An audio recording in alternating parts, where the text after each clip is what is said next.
Olá, paz e bem. Mais uma vez com o programa De Todo o Coração. Mais uma vez em sua casa, mais uma oportunidade de estarmos juntos neste domingo glorioso e bonito da ascensão de Jesus ao céu. Sejam momentos de convivialidade com o sagrado, com Deus, e sejam momentos também de fraternidade, de amizade entre nós.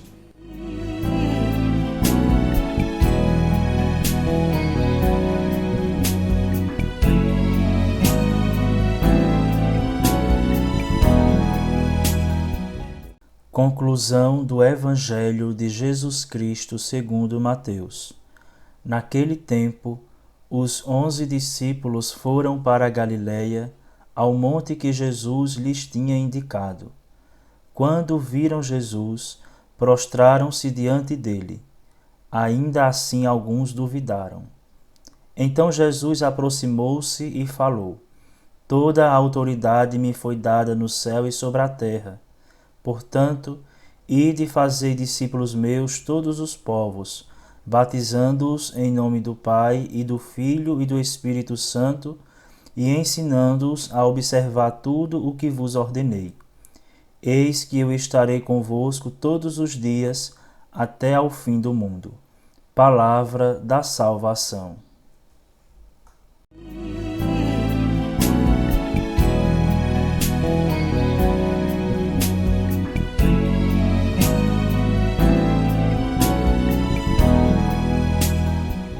Então, queridos amigos, prezados irmãos e irmãs, estamos chegando ao final do tempo da Páscoa, celebrando neste domingo a ascensão de Jesus ao céu.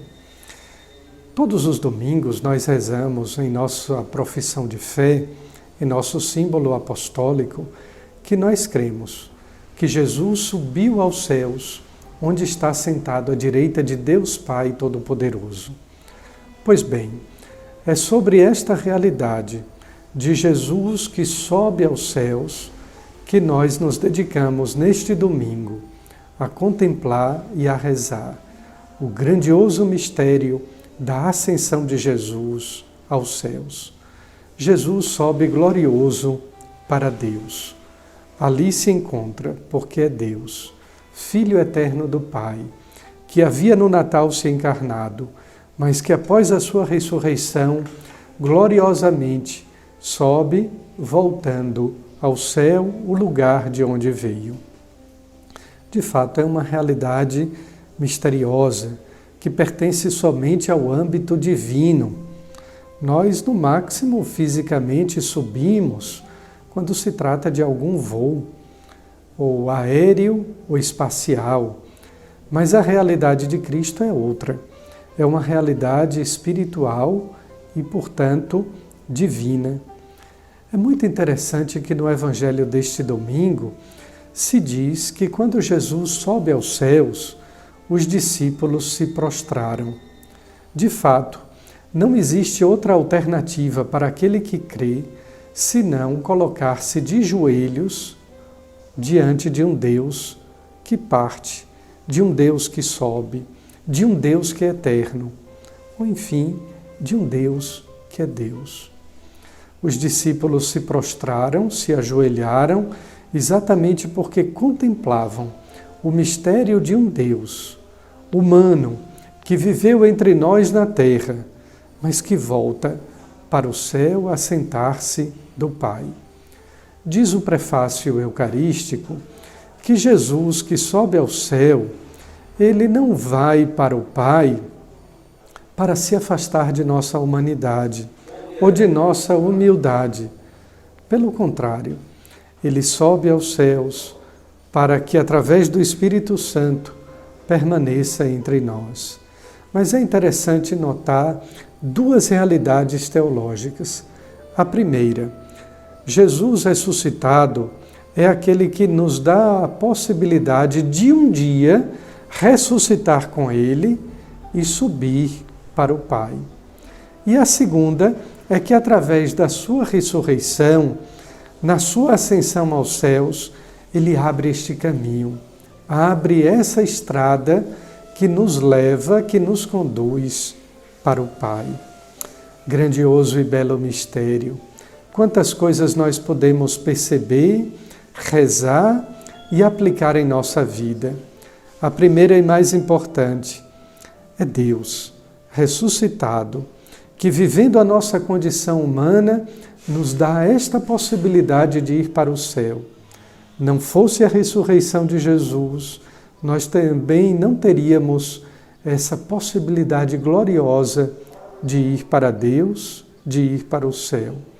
E segundo este caminho que Ele nos abre, um caminho que é aberto pelo próprio Cristo, pela sua graça, mas um caminho também que é traçado por cada um de nós, quando nos ajoelhamos, quando adoramos unicamente o verdadeiro Deus. Muito interessante ainda neste domingo é que São Lucas, na primeira leitura dos Atos dos Apóstolos, escreve a um tal de Teófilo. É interessante perceber o significado desse nome, dessa palavra Teófilo. Certamente, algum de nós já conheceu uma pessoa com esse nome, mesmo que seja lá das antigas. Mas o nome Teófilo significa amigo de Deus. São os amigos de Deus que se ajoelham, são os amigos de Deus que rezam, são os amigos de Deus que fazem o bem, são os amigos de Deus que perdoam. Enfim, quantas possibilidades nós temos na vida de sermos teófilos, de sermos amigos de Deus. Eu costumo sempre dizer que mais importante do que ser um teólogo, um conhecedor da ciência de Deus, é ser um teófilo, é ser um amigo de Deus. Vale muito mais a pena ser um amigo de Deus do que conhecer Deus sem amá-lo, sem gostar dele. E é por isso, então, que nós somos chamados pelo próprio Cristo a sermos seus amigos. Já não vos chamo servos, já não vos chamo mais de escravos, mas eis que vos chamo amigos, teófilos, amigos de Deus, para estarmos sob a sua cruz ajoelhados, olhando para o céu, não passivamente de braços cruzados, mas fazendo o bem na terra, amando, perdoando e deste modo construindo no céu a nossa morada, percorrendo essa estrada que Ele abriu para nós, que é a estrada para Deus, o caminho para o Pai.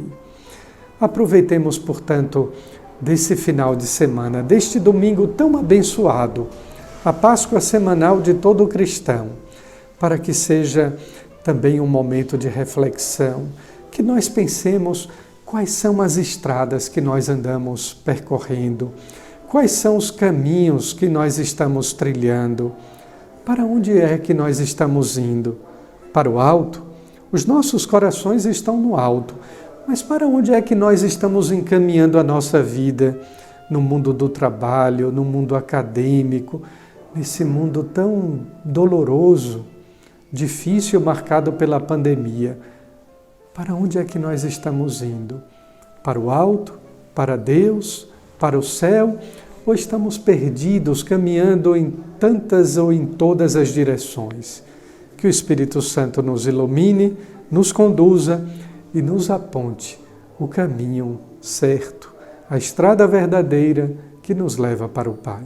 E agora acompanhe o quadro Papo de Cruz com a nossa amiga Lunara, que fala a respeito da sua experiência de Deus e de fé.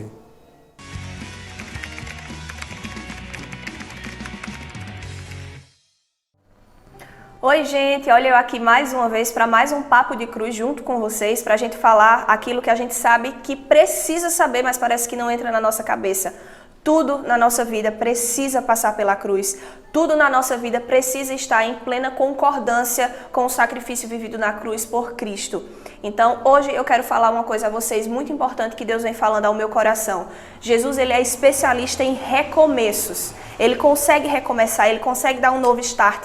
Quem é viciado em videogame sabe, quando a gente erra, quando a gente perde, o start para recomeçar uma nova partida. Jesus, ele é especialista nessa nova partida, nesse novo tempo, nessa nova dinâmica da nossa vida. E a gente precisa ter essa visão também voltada em tudo que aconteceu na palavra. Não existe outro local melhor para a gente entender os recomeços que Deus proporciona, né? A mulher pecadora, Maria Madalena, a mulher do poço, Pedro, e hoje eu quero falar sobre ele, eu quero falar sobre Pedro, o recomeço que Deus propôs na vida dele. A gente sabe que Pedro negou Jesus, que Pedro foi aquele que disse não conhecer Jesus, não fazer parte do grupo de Jesus.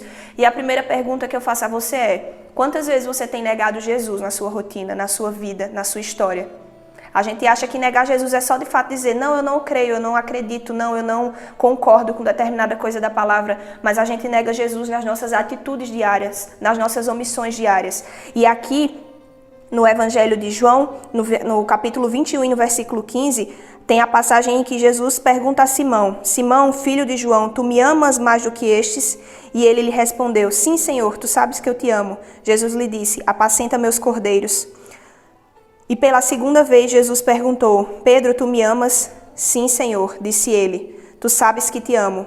Então disse-lhe Jesus, apacenta minhas ovelhas. Pela terceira vez Jesus perguntou a Pedro, tu me amas? E ele lhe disse, Senhor, tu sabes tudo, tu sabes que eu te amo. E Jesus disse, apacenta as minhas ovelhas.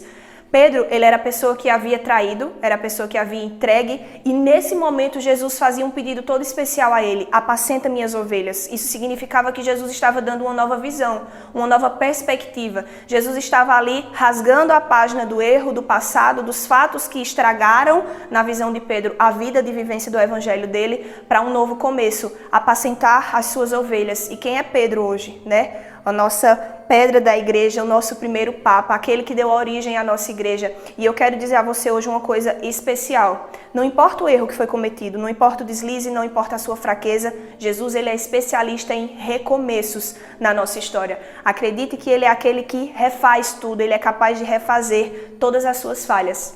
Até a próxima.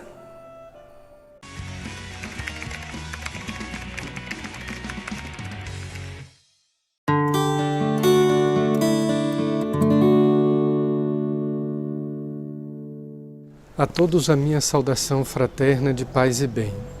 Alguns têm me perguntado a respeito das celebrações transmitidas online pelas plataformas digitais. Conforme o último decreto governamental aqui em Pernambuco, as atividades religiosas foram consideradas essenciais, no aspecto de que o sacerdote, bem como a equipe da PASCOM ou da liturgia, tem o direito de transitar livremente para o templo a fim de transmitir e de celebrar as Santas Missas. São tempos de incertezas, mas vale a pena que nós confiemos em Deus. Nele está toda a nossa esperança. Nele nós depositamos toda a nossa confiança e por isso a Ele entregamos a nossa vida.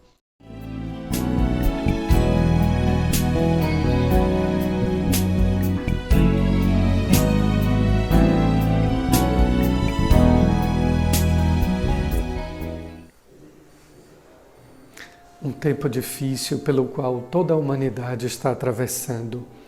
Tempo de dor, de sofrimento, de doença. A ciência até agora não nos deu nenhuma resposta, quase revelando a sua falência. Somente Deus, para nos abençoar, proteger e nos conceder o dom da saúde. Roguemos a Nossa Senhora, ela que é invocada tantas vezes em sua ladainha como sendo a saúde dos enfermos. Que ela rogue e interceda ao Pai para que todos nós tenhamos saúde e paz. O Senhor esteja convosco. Por intercessão de Nossa Senhora das Dores, abençoe-nos o Deus Todo-Poderoso, Pai, Filho e Espírito Santo. Amém. Um bom final de semana para todos. Paz e bem.